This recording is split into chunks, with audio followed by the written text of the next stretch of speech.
Okay, good morning everyone, and welcome back to another week of Tehillim. We're starting a new Tehillim this week, which is Nun Hey number 55.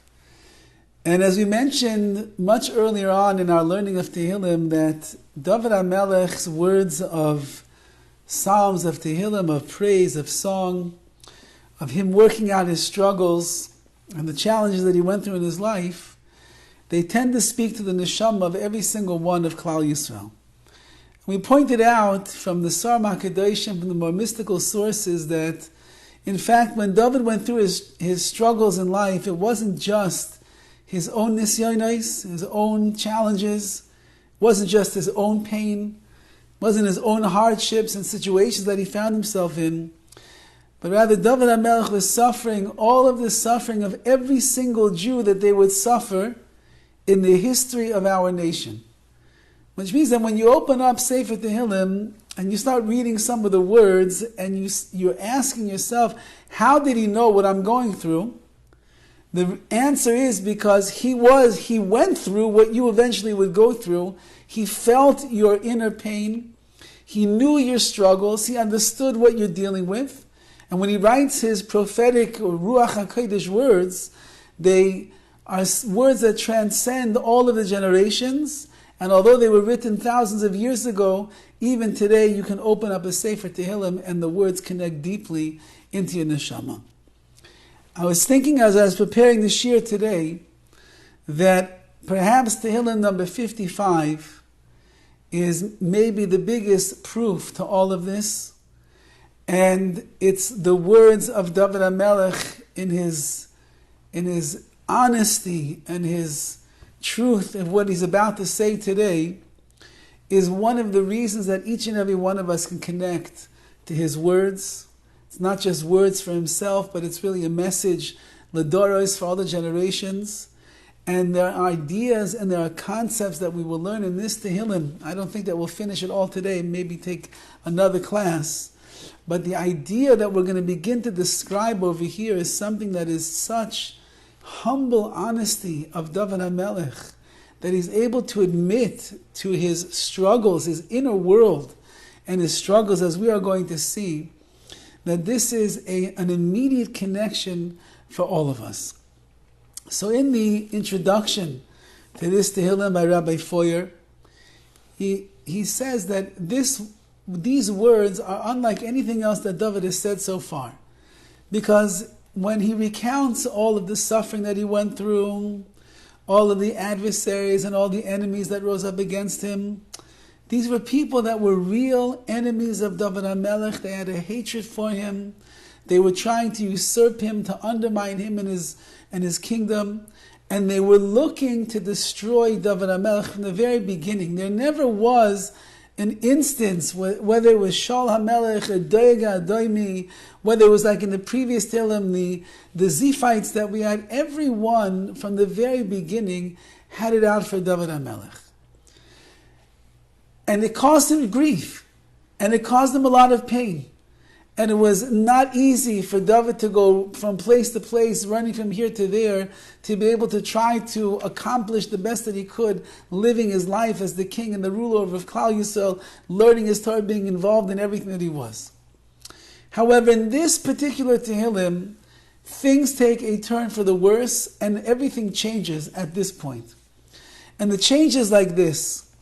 Dovid HaMelech has a very dear, close friend whose name is Achitophel. And as we will see throughout the words of Tehillim, Achitophel was not just a dear friend and a confidant. They were partners, chavrusas in learning. To the extent that Dovid HaMelech calls Achitophel even a Rabbi, he looks at him as a sage that could teach to Dovid HaMelech, although Dovid was replete with all the chachmas HaTorah, the wisdom of the Torah itself. And Achitophel, who seems to be beloved and a friend and a companion of Dovid HaMelech all of these years, suddenly turns on Dovid HaMelech and he inflicts enormous amount of suffering and pain, becoming the arch enemy of Dovid HaMelech, inciting his own son Avshalom, the son of Dovid HaMelech, to try to destroy his father. So this, that David HaMelech has to go through the suffering that is now wrought upon him by his greatest friend, dearest confidant, the most beloved companion, this is something that cannot compare to anything that David was able to live up, that David went through up until this point. And the Al-Sheikh HaKadosh points out on this Tehillim the following idea, and that is the pinprick inflicted by a friend is far more painful than the sword wound dealt by an enemy. If someone is your enemy and they take a sword and they chop into your flesh, Rahman al-Islam, or they destroy your palace, or they ruin your kingdom and your monarchy, it's painful, it's bad. But a little pinprick, a little wound inflicted by one of your dearest friends in the world creates much more emotional pain than even the greatest destruction of one's enemy.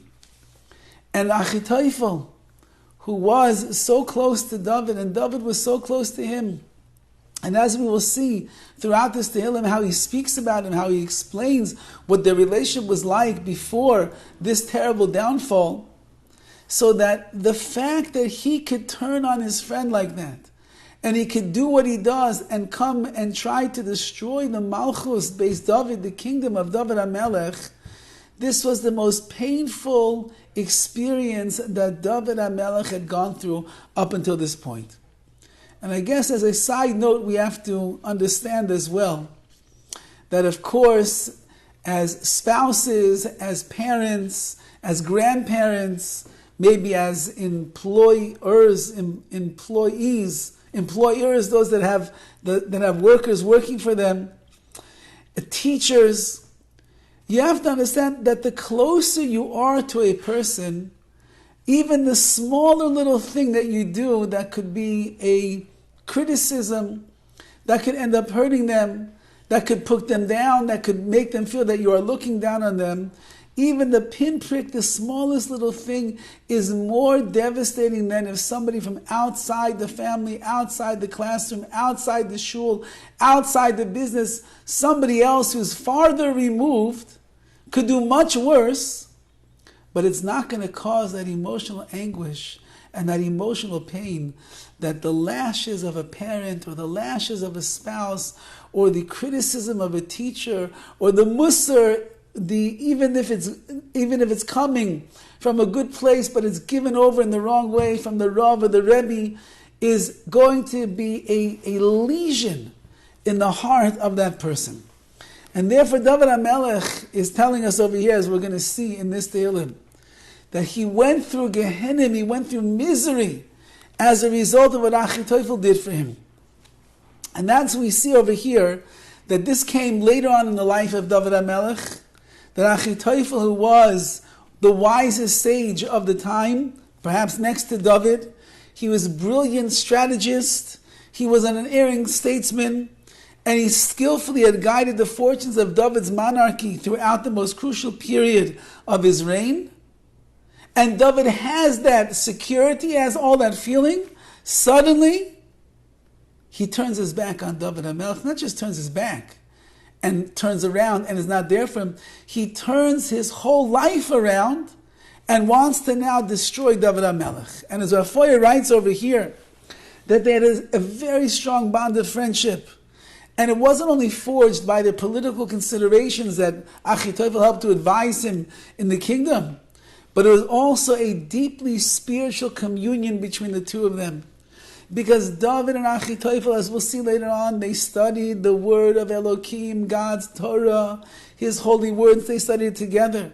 And they shared over the secrets of the Torah together. They were very, very deeply connected. That's learning Torah is the deepest connection that a person can have to another person.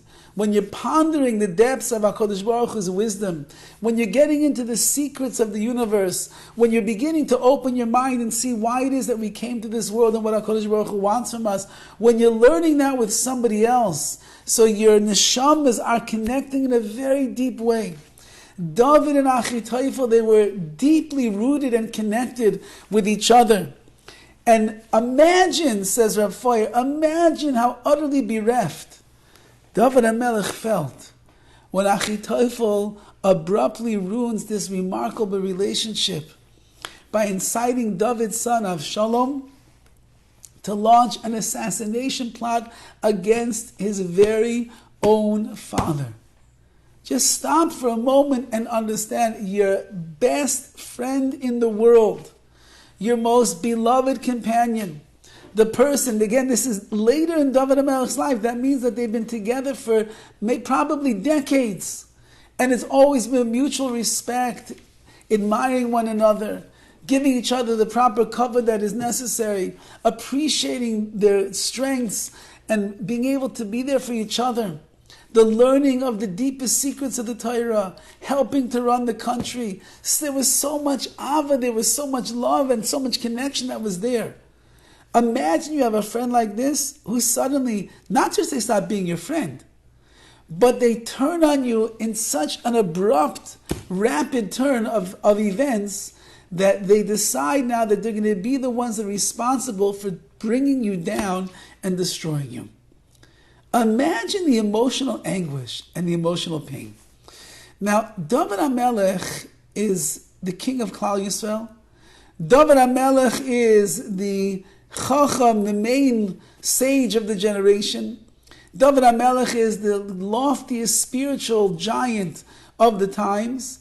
And therefore we assume, very rightfully so, that his amun and his bitachon is coursing through every fiber and every vein of his physical and his spiritual and emotional body.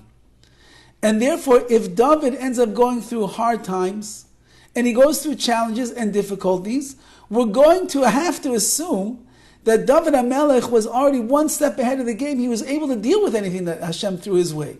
As we see throughout the last over 50 Tehillims, David HaMelech is constantly talking to Hashem, working through things. Mizmor David, he's singing songs, even when he's running from his enemies. David HaMelech is on a high level. We wouldn't expect a man of the stature of David HaMelech, who was more of a malach, more of an angel than he was a human being, we would not expect him to be broken by such a betrayal of a best friend.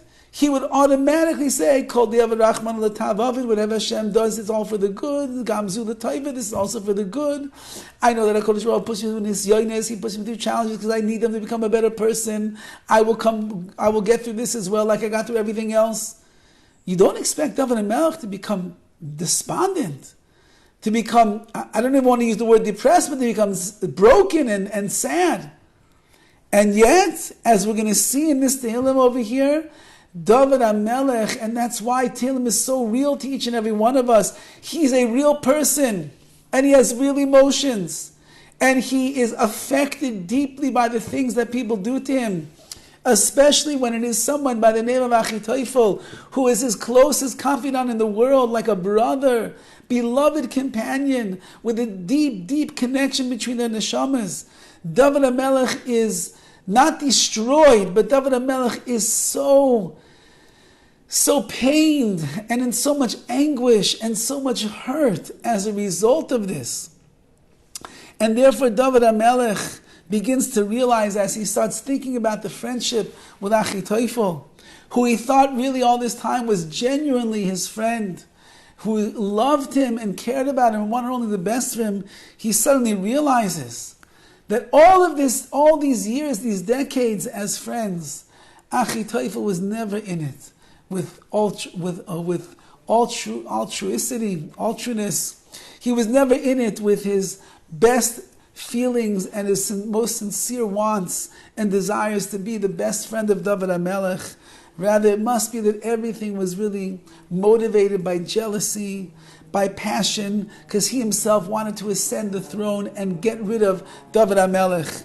And the truth of the matter is that although Achitophel puts Avshalom on the pursuit of his father Dovid, and he tries to get him to bring him down so that Avshalom could become the king of Klal Yisrael, Achitophel's real plan was that Avshalom will overthrow his father Dovid, and then Avshalom will become the king, and then Achitov will overthrow Avshalom, and he'll become the king of Klal Yisrael.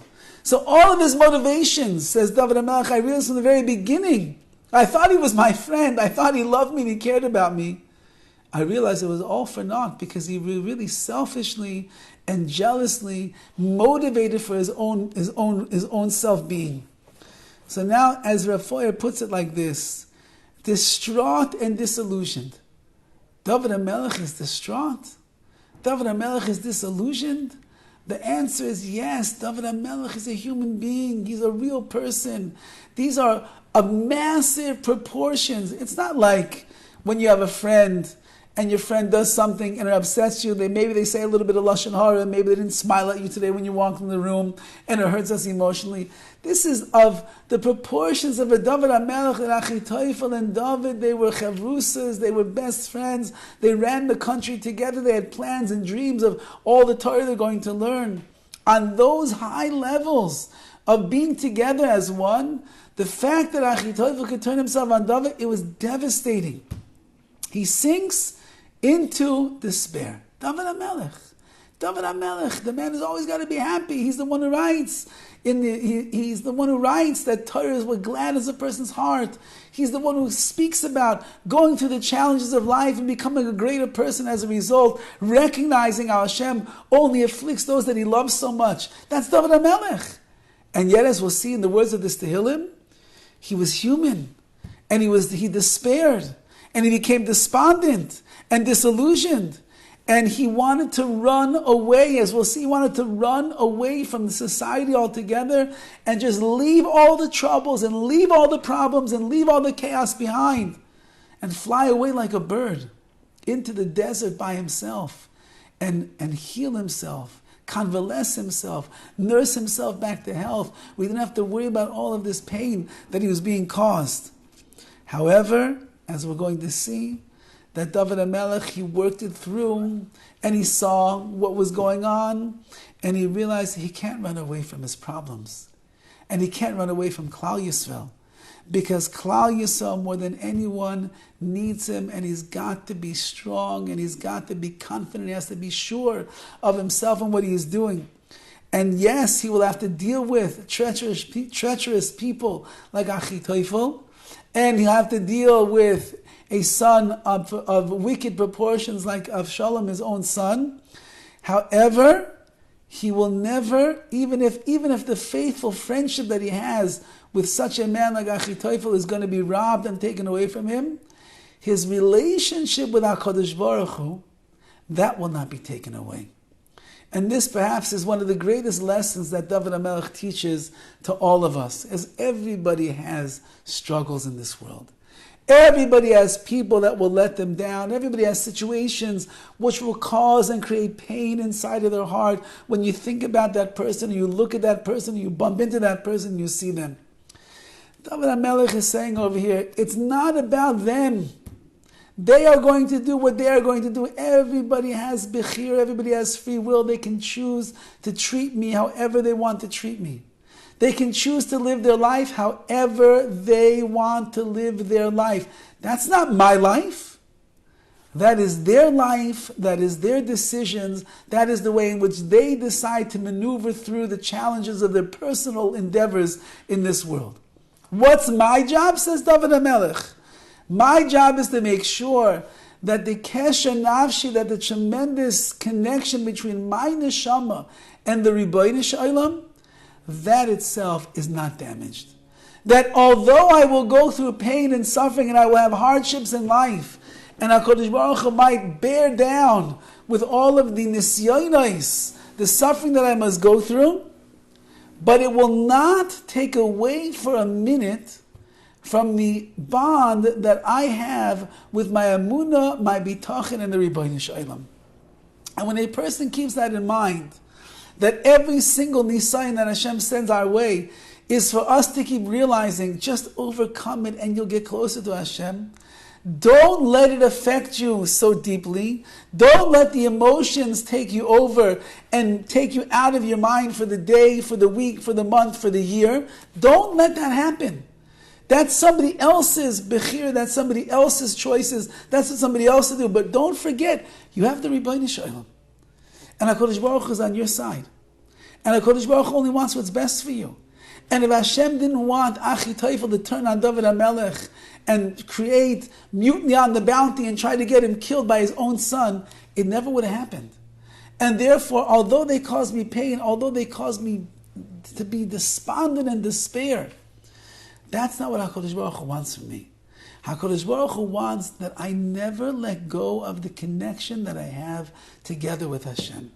And if a person keeps all of that in mind, a person keeps going through life and will meet those people that will be our enemies, and we'll have situations that can be very, very uncomfortable, and we'll have friends that we think are our best friends in the world, and something unprovoked might take place, or a misunderstanding, a miscommunication. Suddenly the person turns on us 360 and we don't understand what is going on.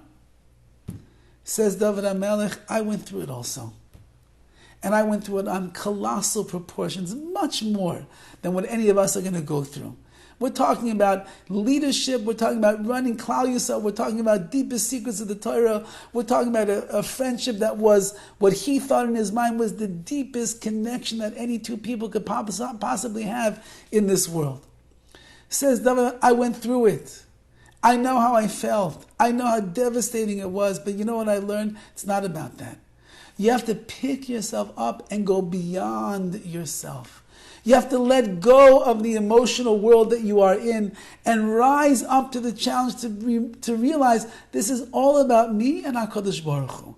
And the more that I will keep the connection with Hashem, so then the stronger I'm going to be, the more I'm going to be confident, I'll be happy, I'll be resilient, I'll be courageous, I'll be able to keep pushing through and going forward in life.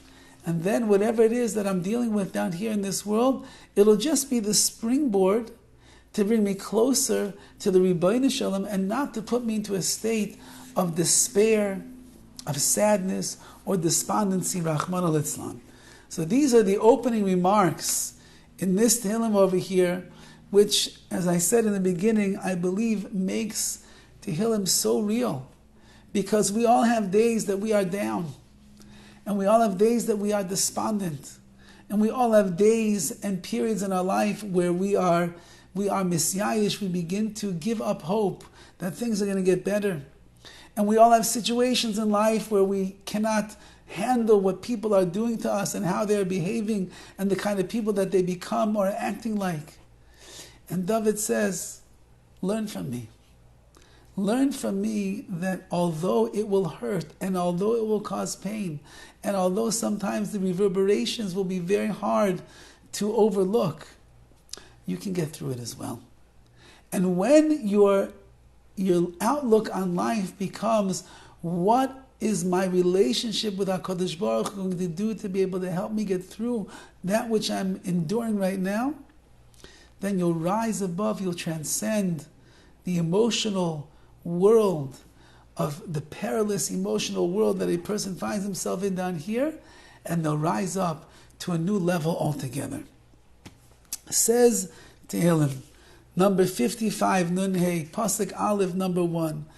Lamnatzech min ginois maskil leDovid. It says that Hashem is one who grants victory through the power of music in instruction of Dovid. And once again, Dovid is in tsar, he's in anguish, but he's just playing the music. The life that a person leads has so many different tones of music. There's so many different emotions. Music, it emits tremendous emotions in a person.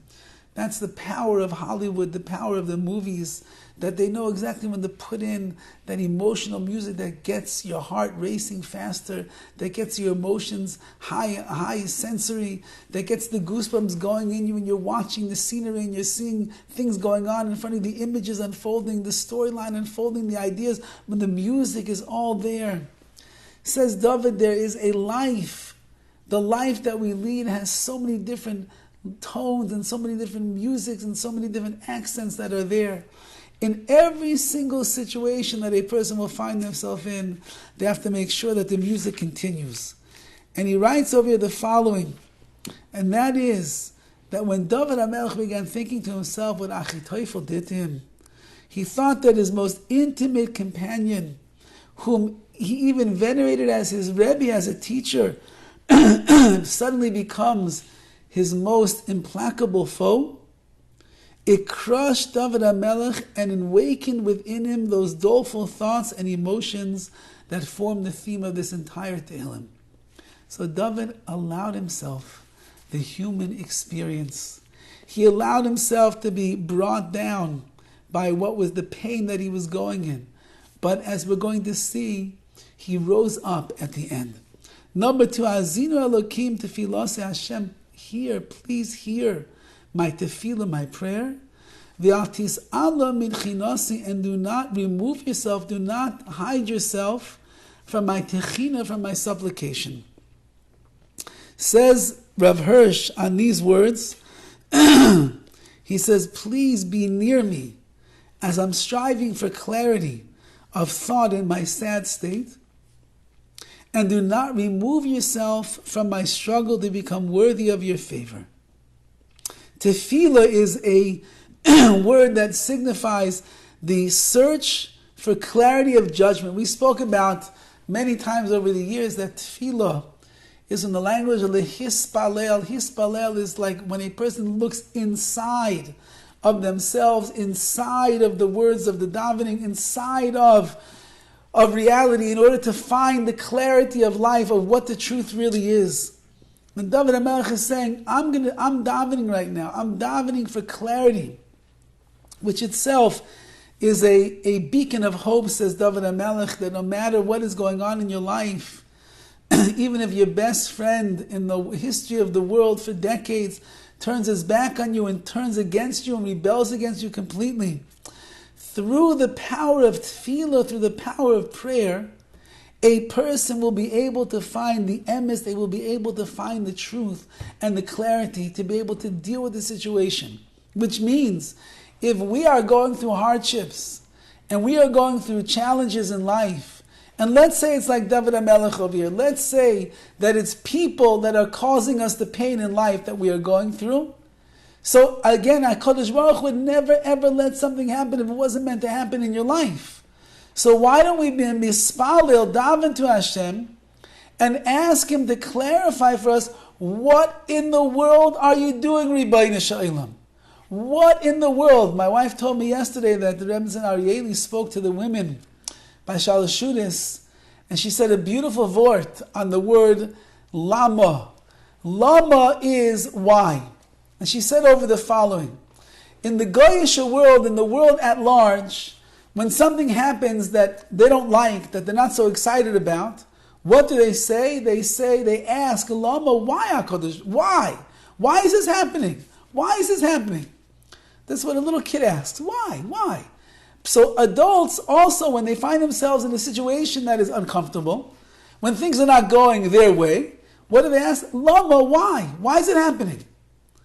However, a Yid, a Jew, he takes that same word, Lamed, Mem, Hey, and he says, Lema. For what? Not why, but for what is the reason that HaKadosh Baruch Hu has brought this upon me? What does HaKadosh Baruch Hu want from me? How does He want me to grow and handle this situation? And therefore, Dovid HaMelech is saying, I'm stuck, Ribono Shel Olam. My best friend just turned on me. He's sending my son out to kill me. They're trying to overrun the monarchy and the kingship and my kingdom. I don't know what to do, and I'm broken as a result of it. So I'm going to be mispal, I'm going to daven to HaKadosh Baruch Hu. And tefillah is a way that a person reaches clarity, understanding. Lema, what do you want from me, Ribono Shel Olam? How do you want me to respond in the situation? I know, says David, you don't want me to become sad. You don't want me to get depressed. It's not the way of Klal Yisrael. The Shekhinah will only dwell when a person is happy. So if I want the Shekhinah, which I need you so badly right now, Kodesh Baruch Hu, I have to find a way to stay up there in my emotional world. So what do you want? So tefillah. I am mispala. I'm davening into myself. looking and searching and seeing what is the reason that this is happening. And then it says techina, which is supplication in English, but it's from a language of chen, to find favor. And that is, I'm striving to find chen, to find favor in your eyes, Ribbono Shel Olam. If my best friend in the world just turned his back on me and is rebelling against me and trying to destroy me and my kingdom and my family and everything in between, so then it must be that I'm not finding favor in your eyes, HaKadosh Baruch Hu. So I'm striving Hashem, to find the favor in the eyes of Hashem. The Malbim says on these words over here, Hazina l'tfilasi, listen to my prayers. Shushvichas hanefesh lalokim. What is tefillah? Listen how the Malbim teaches up what tefillah should be. Tefillah is pouring out your nefesh to Elokim.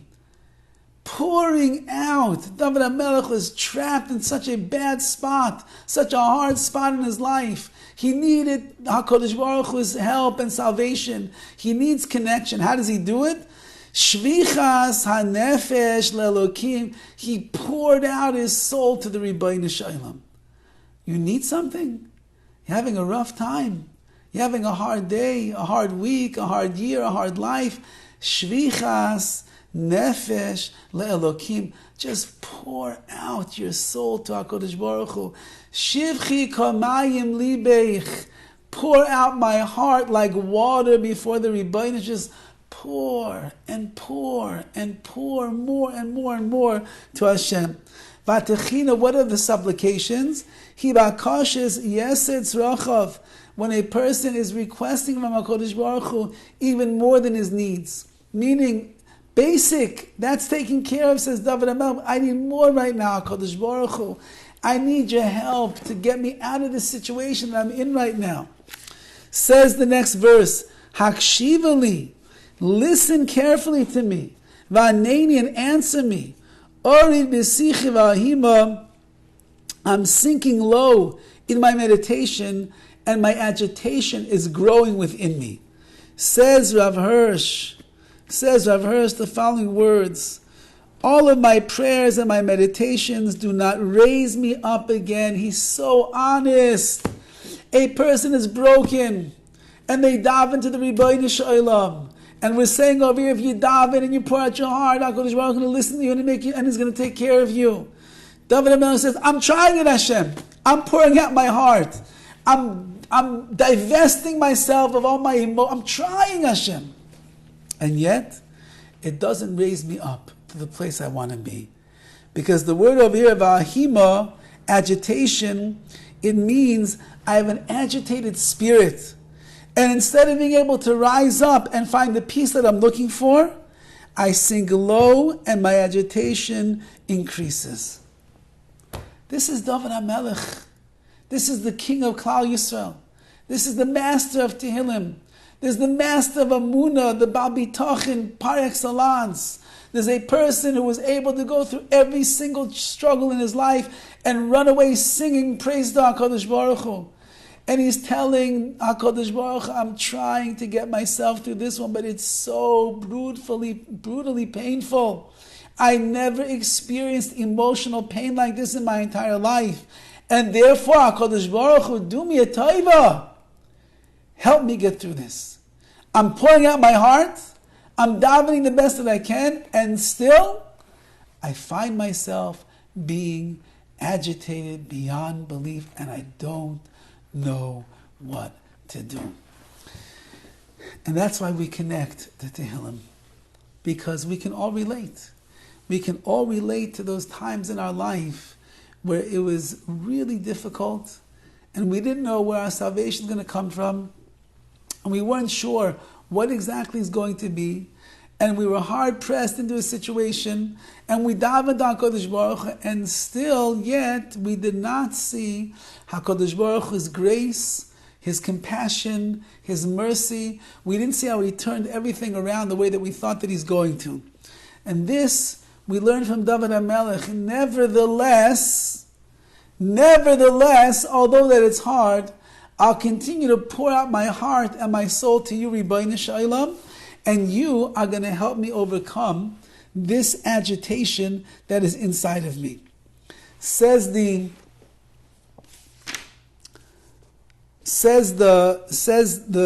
pasuk further, Mikol oyev mibnei akas rasha.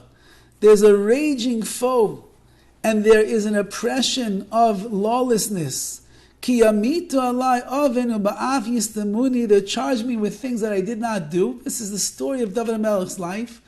Enemies are always getting in his way, and they accuse him of things that it's simply not true at all. He didn't do these terrible things. They're trying to pour their wrath and get other people against him.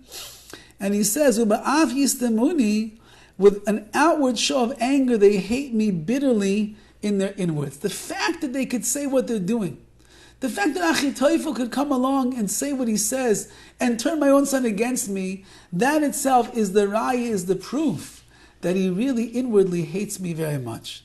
We'll just see the next couple of verses because they all go together over here. Libi yochil bikirbi. My heart is writhing inside of me. The emais maves naflu alai, and the fear of death has fallen upon me, which means that Dovid HaMelech saw that the plan of Achitophel and Avshalom was so strong and powerful. He was literally frightened. There's a man of great faith, but he was still frightened, because who knows, when a person is running off of hatred and a person is running off of seething wrath, who knows what they could accomplish? As we see, Rahman al-Islam, look at the Holocaust, and we see what there was one man, Hitler Yamach Shemai, he was seething with anger and hatred for the Jewish people.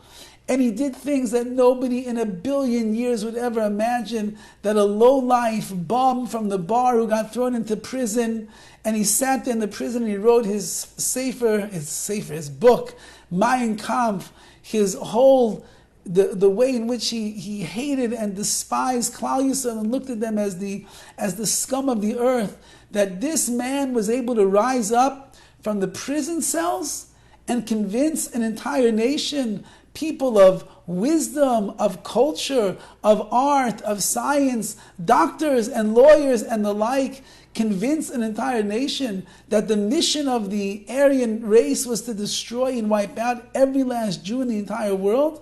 How could he do such a thing? The answer is, says Dovid HaMelech, that when somebody is motivated by anger, when they're motivated by hatred, nothing can get in their way. You need HaKadosh Baruch Hu to make miracles. You need Klal Yisrael to buckle down and to fight against the wicked that's raging in the world.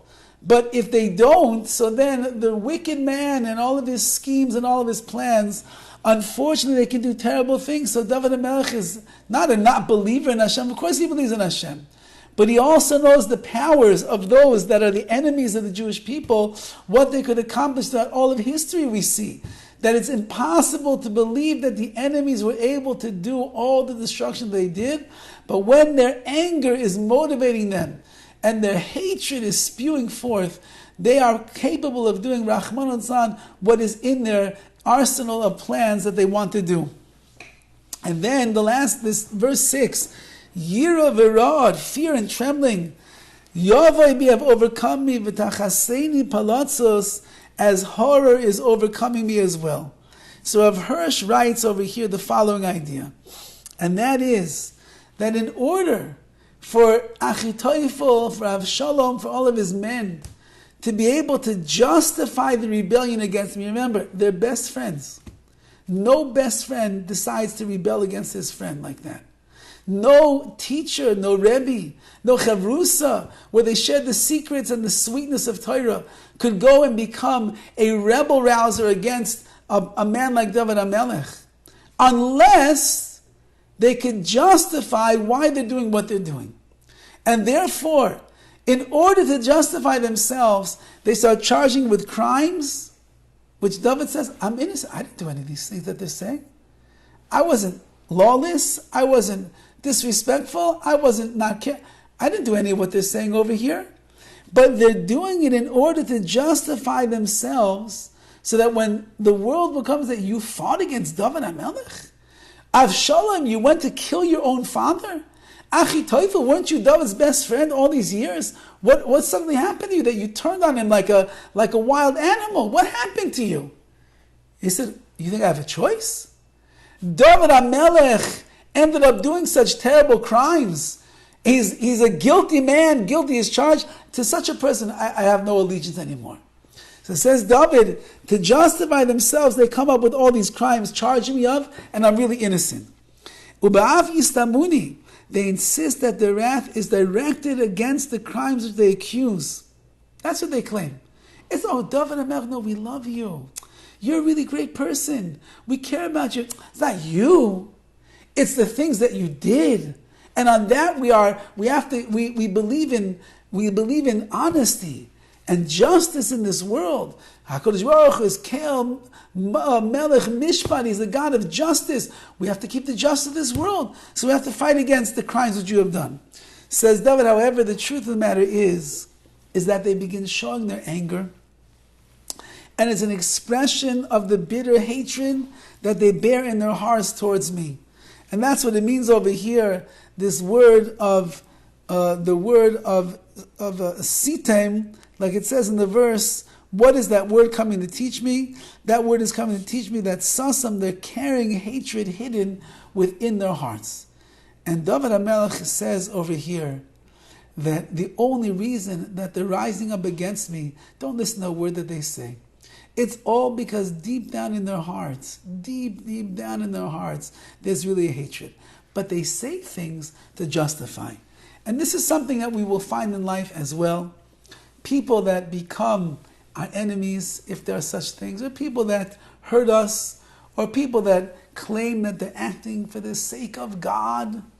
It's all rubbish. It's all rubbish. They're not acting for the sake of God. And they're not doing it because they have to eradicate the evil from this world. Chas v'chalila. They're doing it because they have a sinner, they have a hatred for you or for other people, and that bruise in their heart, and they try to justify why it is that they're doing what they're doing.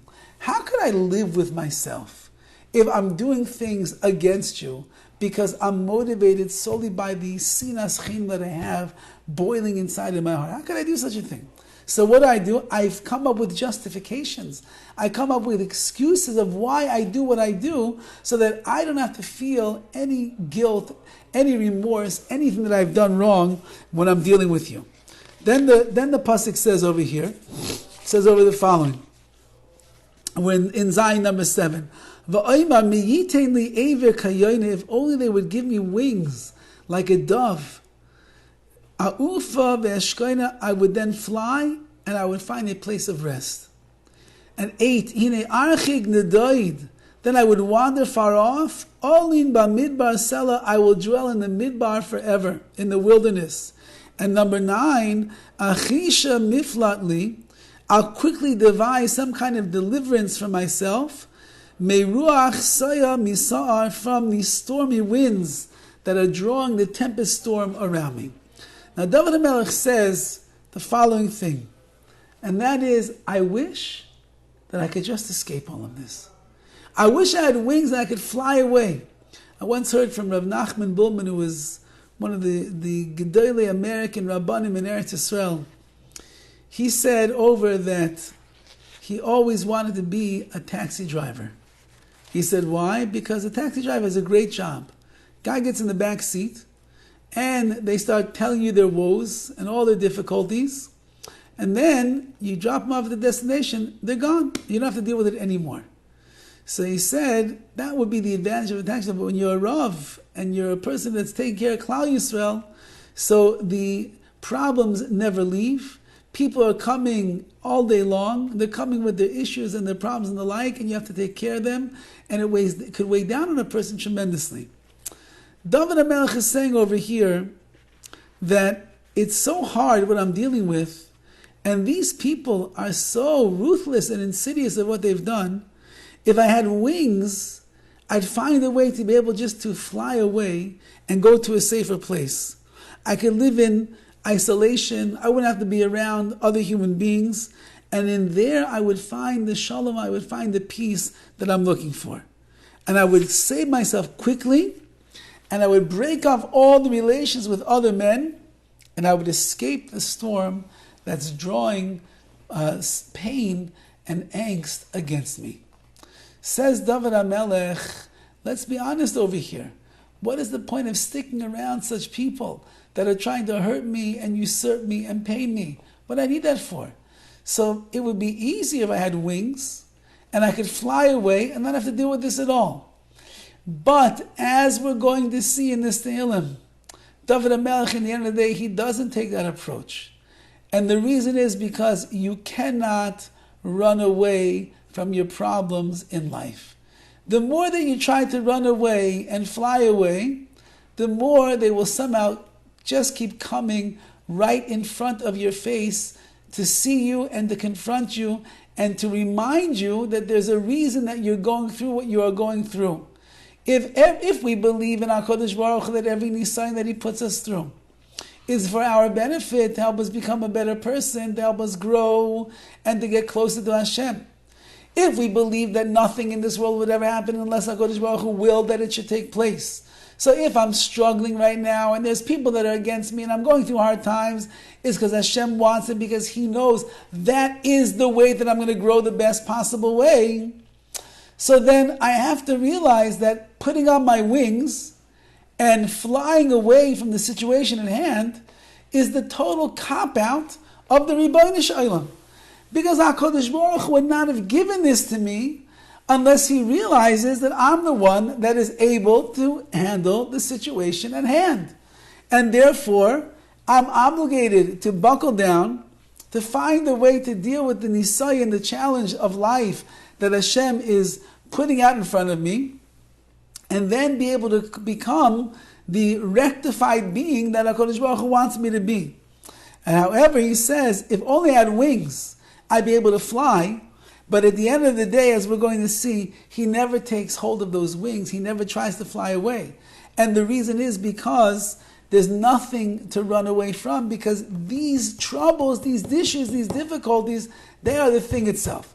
Now, that doesn't mean, and I have to be clear over here, it doesn't mean that if a person will find themselves in a situation where there are other ways to rectify it besides just taking it head on and dealing with it, it doesn't mean that a person should not try to do the best of their abilities with their bechir and their free will to alter the situation so that things can become better. There is a ma'aseh that I saw of a certain Rav who was in like an out-of-town, boondockish type of a place, and he was a chashav Talmid Chacham, and he had a shul. The shul was not a massive shul, and it afforded him a lot of time for his learning and his self-development. One Shabbos afternoon, his daughter went to play with a friend, and she comes back to the house, and the father's busy learning. And he says to his daughter when she comes home, young girl, so what did you do over there? He said, we played and we had some nash. He said, oh really, what did you eat? She said, we had eggs, we had an omelet. He said, you had an omelet? How'd you eat an omelet on Shabbos? She said, what's the problem? The mother cooked us an omelet to eat on Shabbos. So when the father heard this, that these are the kind of kids that his daughter, who's a Shomer Torah Mitzvah's young lady, is playing with, and he realized that this was the nature of that community, so he speaks to his wife later that night, and he says, this is not a place where we're going to be able to raise our children to be ehrlich, God-fearing people. There are too many nisyonos, too many struggles here. And he says we have to put on our wings and fly away and run away and go to a place that's going to be safer to raise our children.